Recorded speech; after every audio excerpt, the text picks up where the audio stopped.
Savano dirke malkamago gormata mbeskendo yai. Baye Ndiaye, le promoteur numéro 1 de l'arène et son label Al Bourakh Events, champion de l'événementiel, ñoo dellu si waat avec une journée explosive. Le choc des espoirs de la lutte sénégalaise ñaar ñu nga xam ni tëkkale bi bëri na coow li bëri na combat jàng Ada Fass mooy jàkkaarloo ak Liss Ndiago le 19 juillet 2025 arène nationale. ginnaaw loolu Caatu Daouda Fall dina fa jàkkaarloo ak Moussa Ndoye. Ndiaga Dolé war a bëre ak ordinateur. Maguette Seck moo fay daje ak général bu Fass. Mbacké Faye di fa jàkkaarloo ak Bouba bu Malika. Ndiaga Thiam mooy jëflante ak Youssou Ndour bu Lebu gi. Ñagas war a bëre ak Bébé Reug. John Wally war a bëre ak Fils de Faye. Usine Patar war a jàkkaarloo ak Ploum.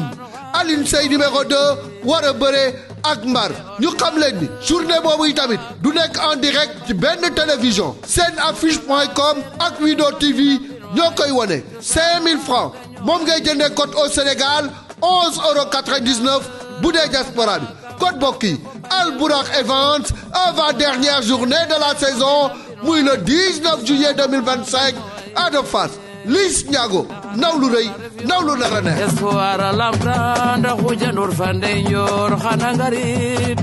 bapat maka ngoyta. gisul leen ko di ko laaj garmi yeeg sena.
dernière son bi dañ ko gis ci benn série muy waa Even Prod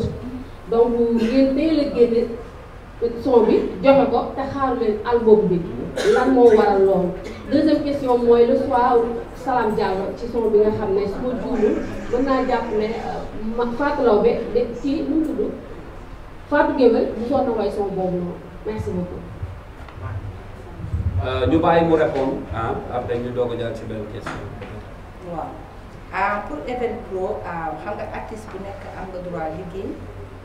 jël liggéey bu ko keneen soxlaa nga jox ko. ci noonu aussi maa leen di remercier bu baax parce que aussi gis nañ ne Facette bi ma njëkkee woon waaye première version bi comme ni ngeen ko waxee toujours rek ku ci nekk da ci gis boppam. effectivement dafa cartonné ba loolu ku mel ni is vraiment tax collaboration boobu ma am ko ak ñoom. ci la ñuy jox facette bi jox ak yeneen son yi. on a vu que ne da ko waroon dugal ci album bi même ñoom aussi ñu nangul ñu ko vraiment moo waraloon ñu jël 3 yi nga xamante moom la leen jox def ko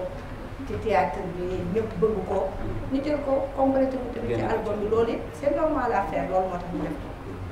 voilà c'est ça tontu na sa question yi. voilà jërëjëf. alors deuxième bi ak Papa Salam kon man boobu soo dégguma ko bi nga ne dama ci reprendre c'est pas contre foofu. non parce que kon xëy na dégluwaatal Gambe ak Natif. di nga comprendre. waaw parce que bii boo dee xool sax tradi moderne la moderne encore ma jël ci eeru nongolo pour rendre nongolo à ma façon. parce que ku dégg maa la bëggee man de bëgg naa la bu baax maa la bëggee nongolo moo ko woon ak Papa Ndiaye géwél te comme man nongolo dama ko bëgg sama xol sama xarit la woon moo tax bii nii bi ma ko defaree ma def ko tradi moderne bu nga xam ne damay laalaale biir Guinée Conakry loolu waral sax boo xoolee bi ñuy def production ak Ibrahima ma ne ko dama ciy bëgg flûte bi mën a joxe racine musicalu fulaado yu nekk Guinée. effectivement moom mooy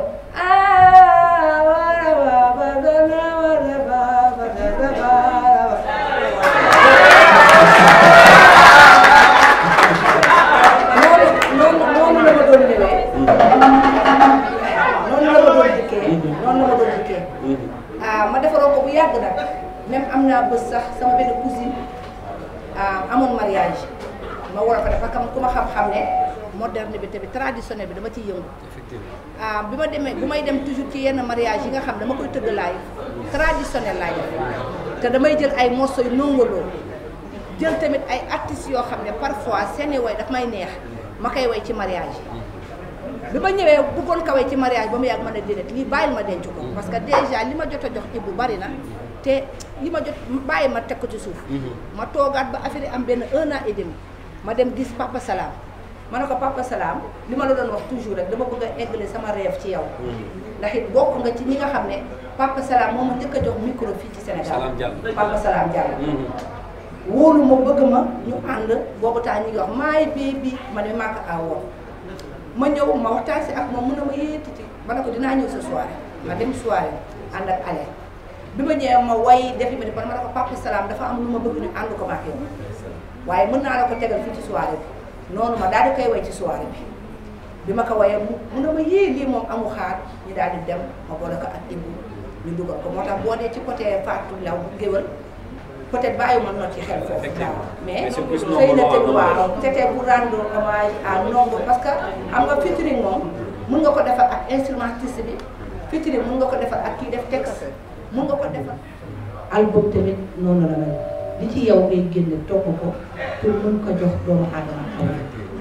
te album tamit yow da ngay sabab rek waaye kii sottal mooy suñu doom parce que foog naa ne bi maa la rayal teen génnee waxoon naa ne man Titi Yéné bi désormais lépp lu jëmati ci album dootul jëlati benn durée bi comme benn 2 ans wala benn 3 ans su ma sañoon léegi 1 an bu ne dinaa leen ko jox parce que liggéey baa ngi fi album yaa ngi ma defar teg yana ak Kogo macha allah pour album rek bu suñu borom tuddoon léegi suba mën naa la joxaat yeneen mbir yu dàq yi barke alxuraan soo yaa ngi fi lépp a ngi fi waaw mais yàlla mooy dogal léeg-léeg da ngay bëgg ne lii de bëgg naa ko indi dara nangam sottalu ko il faut kon nga topp ci ba mbir mi sotti tey la sotti moo tax. et puis gànnaaw sax yóbbuñu ko parce que entre temps am na ay single yu bari yoo xam ne génn na. bégal sénégalais yi. dëgg la waaw donc absence bi sax xëy na sentiruñ ko trop. ndax production yooyu. ngay dëgg def la dëgg la ba pare dama si bëggoon yokk dara. c'est-à-dire xam nga tey jii dans l'économie de la musique dafa soppeeku xar kanam. boo gisee artistes yu mag yi ci gën a bari yi nga xam ne que peut-être jeune génération bi ñu ci gën a bari dañ leen ko def comme ay références ak comme genre ay Beyoncé ay affaires yooyu j'ai écouté benn ci interview mu nekk ne des fois ci jamono bi fi mu toll def génn album sax dafa metti léegi parce que tellement que les gens ils sont sur les singles dañuy génne single tey génnewaat single comme ça nga xam ne dañuy nekk présent parce que aujourd'hui tu sors un album nga def si lu nekk moom artiste bi toog tëju ak arrangeur am compositeur am liggéey ñi bind texte ñi ci war bind texte bind ko maison de production bi daf ciy xaalisam nga jël album bi nga génne ko ni ci benn titre lañ ciy def titre bi nga xam ne ni que ni soit la plupart du temps moom la ñuy def clip wala mu nekk ñaar ñenn ñi si nekk yëpp dina nekk ay son yi nga xam ne ni que nit yi dañ koy apprécier mais du jëlandoo kii bi donc d'habitude les gens dañuy am album sax préféré tey album bi di ko génne par benn par contre bi loolu tax mu rappelé tout à l'heure mais quand même elle a eu des titres qui ont tellement fonctionné ti di amul titre bu man c'est très rare ma gis titre def benn titre bu doxul c'est-à-dire que les gens ont tellement envie d'entendre ci ba nga xam ne ni que ni lépp lu muy génne da koy gis ci TikTok elle est très présente ces anciens titres nouveaux titres bi donc aussi loolu tamit option la bu nga xam ne ni que ni la plupart des artistes aujourd'hui dañ koy def dañuy def surtout boo nekkee artiste bu nga xam ne yàgg nga sur la scène musicale nga xam ne ni que ni am nga vraiment benn répertoire bu nga xam ne dafa dëgg album mën nga ko génne comme mën nga génne c'est stratégique en fait c'est un calcul et c'est pas une pression qu'on doit mettre à l'artiste parce que c'est affaire album affaire wax na ko sànq yëg-yëg la dafay mel ni doom buy judd ci yow donc doom buy judd ci yow dafa nekk bu jotee rek la lay génn et du yàq ci liggéey bi nga xam ne que ni single yi day war a génn voilà mais non merci beaucoup en fait c'est des initiatives à saluer parce que aujourd'hui il est temps que Afrique ci jëmu boppam parce que boo xoolee les grandes maisons de disques mu nekk Sony mu nekk Universal ñoom ñëpp ñu ngi biir Afrique parce que aujourd'hui ñëpp xam na ne que ne Afrique mooy le présent moom mooy le futur mooy l'avenir aujourd'hui boo xoolee au niveau mondial artistes africains yi ñoo nekk ci kaw artistes peut-être nigériens yi nag ñoo ko gën a jëmmal loolu parce que am na facilité seen musique peut-être que c'est beaucoup plus consommable tout à l'heure journaliste bi doon wax sànq mi ngi doon wax par rapport ak difficulté bi nga xam ne ni que nit yi am nañ ko pour consommer musique mbalax man ça je ne suis jamais été d'accord sur ce nu mu tuddati sur cet argument là parce que man dama ne que ni musique au fait ay collaboration la des fois mën nga jël def benn collaboration bi nga xam ne ni que ni daf lay ubbil lu bari ça s'est passé avec Youssou Ndour avec 7 Seconds bi mu def ak Néné Chéri pourtant Youssou Ndour tous ces spectacles muy def à l'étranger li ci gën a bari mbalax la koy joué je crois que ñu koy fekk donc je me dis que ne l'heure du mbalax dafa jotagul internationalement te parce que canaux de distribution yi nga xam ne ni que ni moom les artistes internationaux yëpp di jël di ko distribuer musique foofu la musique africaine nekk titi mi ngi fa ku ci gën a ndaw ci artistes yi mi ngi fi mooy ay Spotify lépp la artistes yëpp nekk donc aujourd'hui moi je pense que cette initiative là de faire par exemple des disques d'or di ko remettre des Africains jël ko di ko remettre à des Africains ça c'est une belle initiative mais nag mënoon ne première édition artistes àdduna bi yëpp lay jox c'est-à-dire on n'est pas dans la compétition encore une fois c'est-à-dire que moi je vais pas attendre que Titi mu am disque d'or ma ne Titi mën a way déet Titi dafa mën a way on n'a pas besoin de ça maintenant nag neex na ci artiste que nga liggéey ba fenn ñu ne la lii de sa liggéey moom moo la ko mais ça va venir nekkuñu ci compétition encore une fois donc nous dañu def une partie ñu def merci Titi pour ces deux questions bu njëkk bi gis nañu yaa ngi collaborer ak ay beatmaker X814 Maestro est-ce que da nga bëgg a wane foofu beneen façon wala beneen diversité boo xam ne am nga ko ci wàllu musique on a vu que bu njëkk ba da nga doon yem juste peut-être ci ay say réalisateur ak sa maison de production mais là yaa ngi liggéey ak ñeneen ay beatmaker sax pourtant yàgg nañu liggéey sax nag yàgg nañu liggéey ak ñi nga xam ne ñu si biti parce que tamit ku xam ci sànq rek yéen a koy waxaat Gaston bi mu ñëwee vraiment ñëpp gis nañ son boobu ba léegi ñëpp ko bëgg Fata liggéey naa ak moom sax Dip def naa ak moom ba mën a liggéey ak ñoom Demba Gisee su ma limee damay Philippe Montero liggéey nañ ci rayam naa la teen bi jëlal bi ñu liggéey ci ak The Best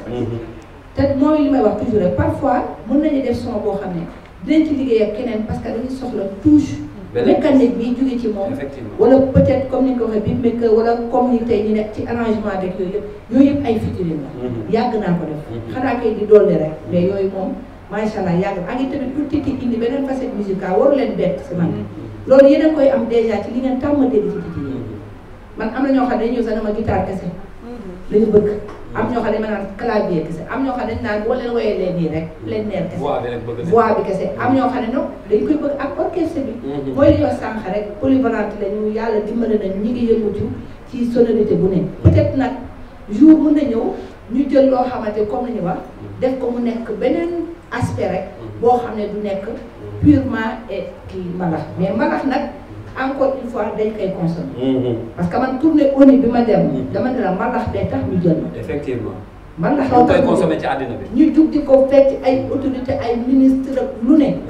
ma nekk ceeg ñoom tournée presque mun naa ne 20 jours. te mbalax doo nga daa doon tëdd. effectivement mbalax bi day dem de gars yi dañ koy fecc bu baax tey li may wax foofu nañu fecc suñu mbalax bi ndax ñun moom la ñu am. gis nga Amérique fecc ñu mbalax de ñoom li ñuy musique la ñuy fecc. beneen dëkk la muy musique lay fecc. d'accord daa nag bu ñu defee mbalax jéggi frontière yi dem tudd indi di ko doole mais suñu mbalax bi nañ ko doole yëkkati ko ndax moom la ñu am. wala lu ko may bés yeneen dëkk dinañ dem nangu ko ci ñun. te ñun bu boobaa dootuñu ko mën a jëlaat ci ñun parce que boo xoolee sous région sous région bi dama ko daan wax ni wedd bi duggal léegi ci sous région bi demal Guinée Conakry demal Mali demal Congo ñi ko commencé léegi def kër di ko toll ci seen musique ba ci nigérien bi nigérien bi boo ko xoolee bit bi dama ko daan wax am na benn tama bu ñuy faral di bokk bu ngande waaw loolu rek notoriété boobu muy génne sonorité bi sabar ñëpp xam nañu Sénégal ñoo ko mu am tama kon nañu dooleel suñu sabar bi ndax am na solo te comme li may wax fii rek Sénégal ay artistes kese man sama ko dem mooy sama ko tey ay ndaanaa ñu mën a way rek ñoo fa dëgg la nag pénurie de production am na fi parce que tey boo doon lim ci label boo citéwul Prince Art jël deux teg ci Y'en a pas effectivement loolu nag mën na souffrir loo tey musique bi nga xam ne moom la ñuy dund ba ñun ñëpp ñu foog ne bu ñu génn dem jëli ji li ci biti rek musique bi déedéet mën nañ dem jëli li ci biti waaye dañ koy boole ak lii effectivement am na solo deuxième question bi moom mooy deuxième question bi waaw ñu ngi koy rafetlu kontaan nañ ci macha allah man li ma daan wax chaque jour rek ku ma xam-xam man ci téye fu ma mos a toog dama yàgg wax ne ñun artistes yëpp surtout artistes yu jigéen yëpp c'est des sœurs à moi ñu góor ñëpp samay frères lañu featuring nag encore une fois nañu bàyyi mu naturel ndax lii nelaw ci man musique boo ma ko joxee déjà du su ma ko yóbbulee du ñëw du ma déggal day des fële ci kii bi fi ñu appayage lay des du ñëw te du ñëw man damay bëgg di yëg dara muy neex te comme ni ñu ko waxee ñun ñëpp ay jigéen lañu na am benn feeling bu daw ci ñun déjà Aïda Samb su ko neexee bi mu nekkoon Prince Art bu ne Ibou jox ma numéro Titi Ibou mën na ko jox Maman Ngoné mën na ko jox keneen mën na ko jox boobu mën na ko Titi ma la Aïda boobaa mën nañuy kaf di ree comme ni ko Alima Coppe ñu wax ndax man nekk naa nit boo xam ne nit boo xasee ba taxaw na ma Titi dama la bëgg gañe nga ma damay jokkoo ak yow damay kaf ak yow même lu ma xat-xat lu ma jàpp-jàpp dinaa yëgal sama téléphone waa ndaama ci loolu leen ni mbalagante ndax ñi ma xam en dehors musique mbalag rek lay def kafree mayee bëri man yooyu laa xam dund sama enjoy sama aar ñun artistes yi jigéen Sénégal yi ñun artistes yi jigéen Sénégal yi encore une fois dama koy waxaat ku ci bëgg a liggéey Titi na naturel dee leen may woo di kaf ak man di ree may kaf ak leen di ree waaw ñu koy def ñu neex ba pare inspiration bu génne da ngay gis déjà fu ñu toog maag Aïda mën naa ne yii Aïda bi neex da nekk ko boobaa producteurs yi dañuy kontaan te man du ma tricher bëgg a featuring du tax ma toog fii tey fenn loo xam ne man yàlla rek du ma fenal kenn te ñëpp laa bëgg ñooñu ñëpp a mën a way Aïda Samb way rek lay def Viviane way rek lay def Coumba Gawlo way rek lay def artiste Sénégal yëpp encore une fois mais ñi nga commencé comprendre si Titi bi kan la dama leen daan wax na leen ñëw leen ñu bokk ndey ñu bokk bàyyi ñuy capturé peut-être comprendre lu woon mais ñi ngi koy commencé di comprendre si ku bëgg a woyandoog Titi maa lay xaar ñëw fii woo ma ñu kaf ñu ree ñu enjoy ñu liggéey mu neex mais ku ma woo naturel du ma liggéey. Le message est très clair. Merci beaucoup.